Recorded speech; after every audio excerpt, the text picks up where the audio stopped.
Potentiometer, जैसा आपने देखा कि पोटेंशियोमीटर भी एक तरीके का कंट्रोल सिस्टम में एज ए कंपोनेंट की तरह काम करता है। तो पोटेंशियोमीटर क्या होता है? Potentiometer is nothing but A electromechanical transducer. क्या होता है ये? इलेक्ट्रोमैकेनिकल ट्रांसड्यूसर होता है। इलेक्ट्रोमैकेनिकल ट्रांसड्यूसर का मतलब ये मैकेनिकल एनर्जी को इलेक्ट्रिकल एनर्जी में कन्वर्ट करता है। क्या कर ये मैकेनिकल एनर्जी को इलेक्ट्रिकल एनर्जी में कन्वर्ट करता है। यहाँ पे मैकेनिकल एनर्जी क्या होती है? मैकेनिकल एनर्जी होती है डिस्प्लेसमेंट। मैकेनिकल एनर्जी किस फॉर्म में होती है? डिस्प्लेसमेंट फॉर्म में होती है। इलेक्ट्रिकल एनर्जी जो होती है वो होती है वोल्टेज के फॉर्म में।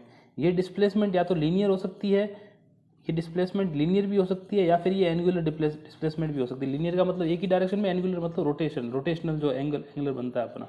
तो इन दोनों इनपुट या एज ए इनपुट इसमें मैकेनिकल एनर्जी के रूप में जाता है और अपने electrical energy as a voltage के रूप में बाहर आता है।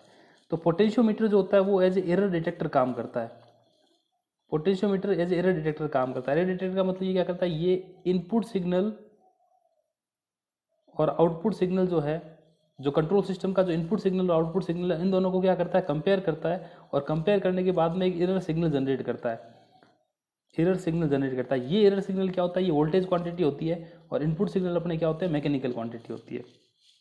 तो जो पोटेंशियोमीटर जो होते हैं वो एज ए कंपेरेटर के रूप में काम आता है। यानी कि इनपुट जो कंट्रोल लॉजिक होते हैं उसके इनपुट के रूप में काम में आते हैं। फिर दूसरी बात ये कि पोटेंशियोमीटर जो होते हैं वो बहुत ही चीप होते हैं। चीप मतलब बहुत ही सस्ते होते हैं, और इनकी कार्यविधि भी बहुत ही कार्यविधि जो होती है वो भी बहुत सरल होती है। इसलिए पोटेंशियोमीटर को अपन बहुत जगह काम में लेते हैं। जैसे कि अपन ने यूजुअली देखा होगा, जहाँ पे भी अपने को वेरिएबल रेजिस्टेंस की जरूरत होती है वहाँ पे भी अपन पोटेंशियोमीटर काम में लेते हैं। अपने लेबोरेटरीज वगैरह में देखा है कि जहाँ पे अपने नॉब, जैसे नॉब घुमाते हैं तो वहाँ पे उसका रेजिस्टेंस चेंज होता है। तो वो बेसिकली एक तरीके का पोटेंशियोमीटर की ही फंक्शनिंग है कि उसमें अपन मैकेनिकल इनपुट देते हैं एज ए रोटेशनल डिस्प्लेसमेंट, और उसका कॉरस्पॉन्डिंग उसका रेजिस्टेंस चेंज होता है। तो रेजिस्टेंस चेंज होने से क्या होता है? आउटपुट वोल्टेज भी चेंज होता है। तो इसका बेसिक कॉन्सेप्ट एक ही है कि अपन इनपुट क्वांटिटी जो है वो एज ए डिस्प्लेसमेंट देते हैं, और आउटपुट क्वांटिटी अपन क्या लेते हैं? वोल्टेज के रूप में लेते हैं। इसीलिए इसको अपन बोलते हैं इलेक्ट्रोमैकेनिकल ट्रांसड्यूसर। तो अब ये पोटेंशियोमीटर जो होता है ये दो टाइप का होता है। पोटेंशियोमीटर है ये दो टाइप का होता है, base on the input displacement. अब इनपुट अपने का इनपुट डिस्प्लेसमेंट या तो लीनियर हो सकती है, या इनपुट डिस्प्लेसमेंट एंगुलर हो सकती है। तो यदि लीनियर डिस्प्लेसमेंट है तो अपन इसको बोलते हैं ट्रांसलेशनल, या फिर अपन बोलते हैं इसको लीनियर पोटेंशियोमीटर। और यदि इनपुट जो है वो है रोटेशनल, यदि है यानी कि एंगुलर है, रोटेशनल या क्या बोले अपन एंगुलर डिस्प्लेसमेंट, यानी कि थीटा, यानी कि कितने एंगल से वो चेंज होती है कोई भी शाफ्ट या आपको जो जिस चीज़ को अपन घुमाएंगे, तो उसको बोलते हैं अपन पोटेंशियोमीटर। तो ये इनपुट डिस्प्लेसमेंट की बेस पे अपना पोटेंशियोमीटर दो टाइप का होता है, या तो वो ट्रांसलेशनल या लीनियर पोटेंशियोमीटर होता है, या वो रोटेशनल या एंगुलर पोटेंशियोमीटर होता है। अपन अभी दिए कि जनरल सर्किट देखें किसी पोटेंशियोमीटर का, तो उसमें क्या होता है कि इसमें ये दो टर्मिनल होते हैं जिसपे एक रेजिस्टेंस होता है, इसको अपन फिक्स्ड टर्मिनल बोलते हैं, जहाँ पे अपन क्या करते हैं? इनपुट वोल्टेज देते हैं। सप्लाई के लिए जो वोल्टेज चाहिए होता है वो अपन इनपुट सिग्नल देते हैं यहाँ पे। और यहाँ पे एक वाइपर लगा होता है। वाइपर का मतलब ये मूवमेंट कर सकता है। इस वाइपर से अपन क्या लेते हैं? आउटपुट सिग्नल लेते हैं, जिसको अपन बोलते हैं वेरिएबल टर्मिनल। क्या बोलते हैं? Variable terminal. और इस वेरिएबल टर्मिनल से अपन लेते हैं आउटपुट वोल्टेज। और ये जो है, ये पॉइंट जो है, ये मेरा दिखाता है वाइपर को। वाइपर का मतलब ये मूवमेंट करता है, डिस्प्लेसमेंट देता है। यानी कि जैसे जैसे अपन वाइपर को ऊपर नीचे घुमाए, या फिर हो सकता है इसको अपन रोटेट भी कर सकते हैं। यदि ये ऐसे ऊपर नीचे कर रहे हैं, इसका मतलब इसमें लीनियर डिस्प्लेसमेंट हो रहा है, तो ये हो जाएगा लीनियर पोटेंशियोमीटर। और यदि इसमें ट्विस्ट करके अपन यदि इसकी एंगल में चेंज करें तो ये हो जाएगा रोटेशनल पोटेंशियोमीटर। तो ये बेसिक सर्किट है पोटेंशियोमीटर का, जिसमें क्या है कि डिस्प्लेसमेंट यानी कि वाइपर की जो पोजीशन जैसे ही चेंज होती है, तो जो फिक्स टर्मिनल के जो अपना जो ये वेरिएबल टर्मिनल है, इसके ऊपर अपने को जो आउटपुट मिलता है वो इस वाइपर की पोजीशन पे डिपेंड करता है। वाइपर की पोजीशन यदि चेंज होती है तो अपना ये आउटपुट वोल्टेज भी चेंज होता है। ट्रांसलेशनल पोटेंशियोमीटर, जैसा अपन देखा कि ये एक लीनियर टाइप का होता है। लीनियर टाइप का मतलब कि इसमें जो इनपुट होती है वो लीनियर डिस्प्लेसमेंट होती है। तो सिंपल से क्या होता है कि इसमें जो आउटपुट जो वोल्टेज होता है वो डायरेक्टली प्रोपोर्शनल होता है जो अपनी इनपुट डिस्प्लेसमेंट होती है, लीनियर इनपुट डिस्प्लेसमेंट की। कि जैसे जैसे अपन वाइपर की पोजीशन चेंज करेंगे ऊपर नीचे, जितनी उसमें लीनियर डिस्प्लेसमेंट में चेंज होगा, आउटपुट वोल्टेज उसी कंपेरिजन में चेंज होएगा। इसका यदि अपन सर्किट देखें तो इस सर्किट में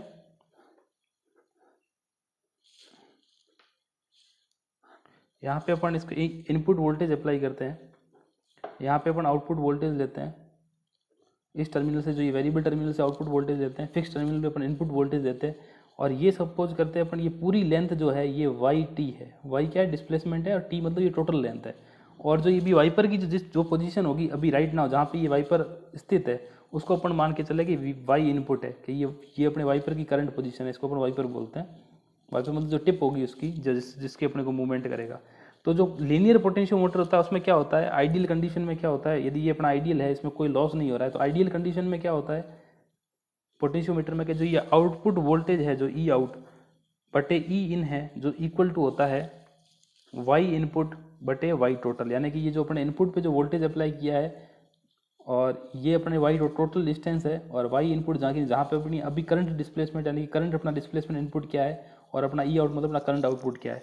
तो लीनियर पोटेंशियोमीटर के लिए क्या होता है, ई आउट बटे ई इन क्या होता है वाई ई आई बटे वाई टी। वाई टी मतलब टोटल डिस्प्लेसमेंट, वाई टी का मतलब होता है टोटल डिस्प्लेसमेंट, और वाई इनपुट का मतलब होता है मतलब जीरो पोजीशन से उसका विस्थापन कितना है, विस्थापन बोले तो वो कितनी दूरी तक गया है। ठीक है, तो इन दोनों के बेस पे अपना ट्रांसलेशन पोटेंशियोमीटर काम करता है। ये तो यदि सिंपली अपन इसकी वर्किंग देखें तो क्या होता है, जैसे कि मान लो अपना कोई डिस्टेंस अपन मेजर कर रहे हैं, या फिर कोई ऐसा कोई कंट्रोल सिस्टम है जिसमें अपनी आउटपुट क्या है डिस्टेंस है, और यदि अपने आउटपुट डिस्टेंस यदि चेंज हो रही है, ये आउटपुट डिस्टेंस चेंज हो रही है, तो ये यदि अपने कहीं पे लगा है सर्किट में पोटेंशियोमीटर, तो ये क्या करेगा, ये आउटपुट डिस्टेंस को सेंस करेगा और उसके कॉरस्पॉन्डिंग एक इनपुट में वोल्टेज देगा, तो उतना ही करेक्टेड वोल्टेज इनपुट में देगा। ओके, तो इस हिसाब से अपना पोटेंशियोमीटर एज ए सेंसर काम में आता है। ठीक है, अब यदि अपन ने जैसे ही अपने ट्रांसलेशन पोटेंशियोमीटर की बात की, वैसे ही अपना रोटेशनल पोटेंशियोमीटर होता है। फर्क सिर्फ इतना होता है कि इसमें लीनियर डिस्प्लेसमेंट होती है, इसमें कौन सी होती है, एंगुलर डिस्प्लेसमेंट होती है। तो रोटेशनल पोटेंशियोमीटर की बात करें अपन, तो इसमें इसका यदि अपन सर्किट ड्रॉ करें तो सर्किट लगभग सेम ही है। ये अपने आउटपुट टर्मिनल है जहाँ पे अपना आउटपुट वोल्टेज है, ये अपना ई इनपुट है जहाँ पे अपने इनपुट वोल्टेज दिया। फर्क सिर्फ इतना होता है कि इसमें जो मूवमेंट है वो एंगुलर होती है, इसमें क्या थी लीनियर थी ऊपर नीचे हो रहा है, लेकिन इसमें क्या एंगुलर मूवमेंट हो रही है। तो एंगुलर मूवमेंट को अपन इसको ऐसे दिखाते हैं कि ये ऐसे, कि ये थीटा इनपुट, और ये यहाँ पे अपन इसको यहाँ से ऐसे लिख देते हैं थीटा टोटल, है ना। बात वही है, सिंपल यहाँ पे लीनियर डिस्प्लेसमेंट थी, यहाँ पे एंगुलर डिस्प्लेसमेंट है। यहाँ पे साफ्ट ऐसे रोटेट कर रहा है, उसमें साफ्ट ऊपर नीचे मूव कर रहा था। तो यहाँ पे अपन यदि इसका रिलेशन देखें आइडियल कंडीशन में रोटेशनल यदि पोटेंशियोमीटर के लिए, तो जो ई आउट होता है ई बटे ई इनपुट होता है थीटा इनपुट बटे थीटा टोटल। थीटा इनपुट क्या है, अपना एंगल फ्रॉम जीरो पोजीशन, मतलब अपन ने कोई रेफरेंस पोजीशन डाल रखी कि उस रेफरेंस पोजीशन से कितने एंगल पे घुमाए, तो उस एंगल के कॉरस्पॉन्डिंग अपना कुछ न कुछ इलेक्ट्रिकल वोल्टेज जनरेट होगा। और थीटा टी क्या है, अपना टोटल एंगल, कि ये एक पूरा शाफ्ट के एक पूरा रेवोल्यूशन के लिए एंगल कितना है ना। तो ये ई आउट बटे ई इन इक्वल होता है थीटा इनपुट बटे थीटा टोटल। तो जैसे अपना लीनियर पोटेंशियोमीटर काम करता है, वैसे ही अपना रोटेशनल पोटेंशियोमीटर काम करता है। फर्क सिर्फ इतना है कि इसमें लीनियर मूवमेंट होता है, इसमें क्या होता है एंगुलर मूवमेंट होता है। और जो ई आउट बटे ई इन है, इसमें वाई इनपुट बटे वाई टी होता है, और यहाँ पे ई आउट बटे ई इन इक्वल टू थीटा, यानी कि एंगुलर डिस्प्लेसमेंट जो होती है उसका रेशियो होता है, यहाँ पे लीनियर डिस्प्लेसमेंट का रेशियो होता है। अब अपन देखेंगे ये वास्तव में एज एरर डिटेक्टर कैसे काम करता है। ये जो पोटेंशियोमीटर है, ये पोटेंशियोमीटर एरर डिटेक्शन में कैसे काम आता है, कि potentiometer as error detector, error detection में कैसे काम आता है। एरर डिटेक्शन में क्या करते हैं अपन, कि दो पोजीशन को कंपेयर करते हैं, दो रिमोटली लोकेटेड पोजीशन जो है, जैसे कि दो रिमोटली लोकेटेड पोजीशन को ये क्या करेगा, कंपेयर करेगा। रिमोटली लोकेटेड पोजीशन कैसे कंपेयर करता है, कि अपन एक कॉमन यदि इसमें इनपुट सिग्नल देते हैं, एक साइड में अपन क्या करते हैं, सपोज करो अपन रोटेशनल मूवमेंट ले रहे हैं दो शाफ्ट की, अपन देख रहे हैं कि एक शाफ्ट इधर घूम रहा है, एक शाफ्ट इधर घूम रहा है, इन दोनों शाफ्ट की कंपेरिजन करेगा, इनका मूवमेंट क्या है। सपोज करो ये अपना थीटा 2 है और यहाँ पे अपना वाई पर थीटा 1 पोजीशन में, ये दो शाफ्ट है, इन दो शाफ्ट की अलग अलग मूवमेंट है, इसकी पोजीशन थीटा 1 है, इसकी पोजीशन थीटा 2 है, और ये मैं इनपुट पे वोल्टेज दे रहा हूँ, ये मेरा वाइपर 1 है, ये मेरा वाइपर 2 है। तो अब ये एज ए एरर डिटेक्टर कैसे काम करता है ना, कि अपन दो शाफ्ट अलग अलग है, इन दो शाफ्ट की अलग अलग पोजीशंस है, तो इसमें जो आउटपुट वोल्टेज जो होता है, यानी कि इन दोनों टर्मिनल के बीच में जो ये ई आउटपुट होता है, ई आउटपुट वोल्टेज जो ई नोट होता है, ये होता है k गुणा थीटा 1 माइनस थीटा 2। यानी कि ये जो डिस्प्लेसमेंट है जो शाफ्ट 1 की और डिस्प्लेसमेंट है शाफ्ट 2 की, इन दोनों के बीच का डिफरेंस जो होता है उसको बोलते हैं अपन θ1 माइनस θ2, और जो अपना आउटपुट वोल्टेज होता है वो इस θ1 माइनस θ2 के प्रोपोर्शनल होता है। ओके, और ये जो कांस्टेंट के होता है, इस कांस्टेंट के की वैल्यू होती है ई इनपुट बटे थीटा टी। ई इनपुट क्या है कि अपन ने जो इनपुट वोल्टेज दिया है वो, और थीटा टी का मतलब अपनी टोटल डिस्टेंस, जो टोटल एंगुलर डिस्प्लेसमेंट है वो कितनी है, टोटल एंगुलर डिस्प्लेसमेंट कितनी है। तो यहाँ से अपन यदि के की वैल्यू रखें तो अपना ई नॉट है वो क्या आ जाता है, ई इनपुट बटे थीटा टी इंटू θ1 माइनस θ2, यानी θ1 क्या है अपने शाफ्ट 1 की पोजीशन, θ2 अपने की शाफ्ट 2 की पोजीशन। ई इनपुट में क्या जो अपन ने इनपुट वोल्टेज दिया और इसी के बेस पे अपना ई आउटपुट जो है वो अपना आउटपुट वोल्टेज आ जाएगा। ठीक है, तो ये इस हिसाब से अपना ये एरर डिटेक्ट करता है कि अपने शाफ्ट 1 और शाफ्ट 2 की पोजीशन में कितनी एरर है।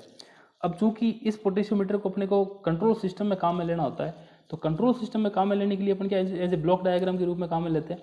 तो अपन देखते हैं इस सिस्टम का ब्लॉक डायग्राम क्या हो सकता है कि अपन यहाँ पे इनपुट क्या दे रहे हैं, शाफ्ट 1 का डिस्प्लेसमेंट जो एंगुलर डिस्प्लेसमेंट है, आउट दूसरा इनपुट क्या है अपना शाफ्ट 2 का जो एंगुलर डिस्प्लेसमेंट है वो दे रहे हैं। ठीक है, θ1 माइनस θ2। तो अपन यदि सिंपली इसका ब्लॉक डायग्राम देखें, इस जो error detector potentiometer error detector का अपन ब्लॉक डायग्राम देखें तो क्या होगा कि यहाँ से θ1 अपन ने इनपुट दिया, इन दोनों का अपन ने कंपेयर किया θ2, ये प्लस है ये माइनस है, और सिंपली अपन क्या कर रहे हैं एक Kp से मल्टीप्लाई कर रहे हैं तो अपना आउटपुट क्या आ रहा है ई नॉट। ठीक है, तो ये पोटेंशियोमीटर है, ये डीसी टाइप का भी हो सकता है, ये पोटेंशियोमीटर एसी टाइप का भी हो सकता है। यदि डीसी टाइप का पोटेंशियोमीटर है तो कोई दिक्कत नहीं है, अपने को सीधा आउटपुट जो अपना ई नॉट है वो सीधा क्या आ जाएगा, Kp इंटू θ1 माइनस θ2 आ जाएगा। और यदि अपनी एसी टाइप का है तो इसमें पोलरिटी में थोड़ा सा इश्यू होगा, पोलरिटी में फेज डिफरेंस जो है वो उसकी एंगुलर डिफरेंस को दिखाएगा। यदि उसका phase difference out of phase है तो इसका मतलब दोनों उल्टी डायरेक्शन में घूम रहे हैं, और यदि फेज डिफरेंस सेम है तो यानी कि सेम डायरेक्शन में घूम रहे हैं। ओके, तो ये एसी सिग्नल के लिए तो ऐसे होगा, और डीसी सिग्नल के लिए सिंपली Kp इंटू θ1 माइनस θ2 होगा। ओके, तो इस प्रकार से अपना एक जो पोटेंशियोमीटर है वो एरर डिटेक्टर के रूप में काम करता है। ये यहाँ पे अपन ने एक एंगुलर टाइप के अपने पोटेंशियोमीटर लिए थे, अपन चाहे तो लीनियर टाइप के भी ले सकते हैं। तो पोटेंशियोमीटर एज ए सेंसर यहाँ पे काम करता है। अब अपन ये सेंसर पे काम करता है तो अपन इसका रेजोल्यूशन देखते हैं कैसे कि इस पोटेंशियोमीटर का रेजोल्यूशन कितना होता है। रेजोल्यूशन का मतलब क्या होता है, रेजोल्यूशन का मतलब होता है कि वो कम से कम कितने आउटपुट चेंज के लिए अपना आउटपुट डिटेक्ट कर सकता है ना। तो ये होता है ratio of change in output voltage, मतलब आउटपुट वोल्टेज में कितना चेंज हो रहा है in one step of the supply voltage. यानी कि अपन यदि इनपुट में कुछ चेंज करें, अपन इनपुट की किसी स्पेसिफिक वैल्यू को चेंज करें तो अपना आउटपुट में कितना चेंज आ रहा है, तो उसको अपन बोलते हैं रेजोल्यूशन। रेजोल्यूशन हमेशा परसेंटेज में नापा जाता है, तो परसेंटेज रेजोल्यूशन जो है वो इक्वल टू हो जाएगा डेल्टा ई बटे E S into 100। Delta E क्या है, डेल्टा ई मतलब है चेंज इन आउटपुट वोल्टेज। क्या डेल्टा ई का मतलब आउटपुट वोल्टेज में कितना चेंज हुआ, और ई एस का मतलब है कि उसमें अपन ने इनपुट वोल्टेज कितना दिया। यदि अपन इसको देखें तो ये इक्वल टू 100 बटे नंबर ऑफ टर्न्स के बराबर भी होता है। नंबर ऑफ टर्न्स क्या होता है, नंबर ऑफ टर्न्स एक्चुअली होता है ई एस बटे डेल्टा ई। क्या इनपुट वोल्टेज के कंपेरिजन में अपना आउटपुट वोल्टेज कितना चेंज हो रहा है। तो बेसिकली रेजोल्यूशन कैसे डिफाइन होता है कि अपने आउटपुट वोल्टेज में कितना चेंज हो रहा है कि जब अपन इनपुट वोल्टेज के एक स्टेप में चेंज करें। ओके, तो ये जो परसेंटेज रेजोल्यूशन होता है ये डेल्टा ई बटे ई एस इंटू 100 होता है। और ये रेजोल्यूशन बेसिकली पोटेंशियोमीटर की क्वालिटी को दिखाता है कि पोटेंशियोमीटर कितना सेंसिटिव है, कि यानी कि अपन यदि थोड़ा सा भी इनपुट में चेंज करें तो अपना आउटपुट कैसे चेंज हो रहा है। तो इस हिसाब से अपने पोटेंशियोमीटर देखा, पोटेंशियोमीटर की वर्किंग देखी कि अपना जो लीनियर पोटेंशियोमीटर क्या होता है, रोटेशनल पोटेंशियोमीटर क्या होता है, ये potentiometer as a error detector कैसे काम में आता है, और अपना पोटेंशियोमीटर का रेजोल्यूशन क्या होता है।